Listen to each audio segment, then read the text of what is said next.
Hello दोस्तों, dictation start होगी 3 second बाद। स्टार्ट। पिछले कुछ दिनों में सार्वजनिक स्थलों तक पर बढ़ती भीड़ ने सरकारों की नींद उड़ा दी है। चिंता इस बात की है कि महामारी फिर न फैल जाए। वैसे भी दूसरी लहर खत्म नहीं हुई है, बस फर्क इतना आया है कि प्रतिदिन संक्रमितों और मरने वालों की संख्या कम भर पड़ी है। कुछ दिनों से कम होते मामलों का यह मतलब कतई नहीं है कि अब महामारी खत्म हो गई है, बल्कि हकीकत तो यह है कि हालात अभी भी गंभीर हैं। देश भर में संक्रमण के कुल मामलों में 50% तो केरल और महाराष्ट्र से ही हैं। 74% देश के 10 राज्यों से हैं, जिनमें आंध्र प्रदेश, तेलंगाना और ओडिशा शामिल हैं। सबसे खराब हालत पूर्वोत्तर राज्यों की है, जहां संक्रमण घटाव पर नहीं बढ़त पर है। देश के जिन 80 जिलों में संक्रमण दर 10% से ऊपर बनी हुई है, उनमें आधे से ज़्यादा जिले तो पूर्वोत्तर राज्यों के ही हैं। ऐसे में कैसे मान लिया जाए कि अब देश से महामारी जाने को है और कोई खतरा नहीं रह गया है। पैराग्राफ। हालांकि इस खतरे को भांपते हुए ही केंद्र सरकार ने राज्यों और केंद्र शासित प्रदेशों को फिर चेतावनी जारी कर दी है। इस चेतावनी में राज्य सरकारों से कहा है कि वे भीड़ जमा होने से रोके और हमेशा की तरह यह भी कहा है कि महामारी से बचाव के लिए बने उपाय भी लागू हों। इनमें मास्क लगाने और सुरक्षित दूरी का पालन करवाने की बात भी दोहराई गई है।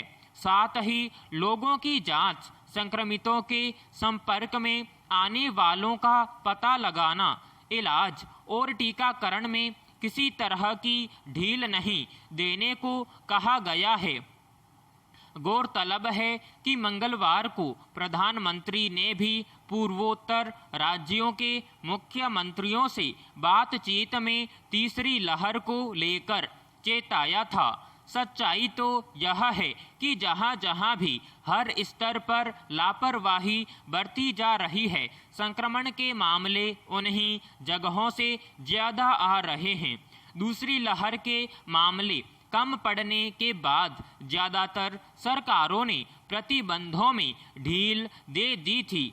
इसके पीछे मकसद यही था कि कारोबारी गतिविधियां शुरू हो सकें, लेकिन रियायत का लोगों ने बेजा फायदा उठाना शुरू कर दिया और मनमानी करने लगे। पैराग्राफ। दूसरी लहर कम पड़ने के बाद भी अगर पूर्वोत्तर राज्यों महाराष्ट्र और केरल में मामले बढ़ रहे हैं, तो यह बड़े खतरे का संकेत है। तीसरी लहर सामने है। विश्व स्वास्थ्य संगठन भी डेल्टा और डेल्टा प्लस रूप के खतरे को लेकर चेता रहा है। इस हकीकत पर भी गौर किया जाना चाहिए कि इस वक्त 104 देश डेल्टा की चपेट में हैं। भारत में दूसरी लहर का कारण भी इसे ही माना गया था।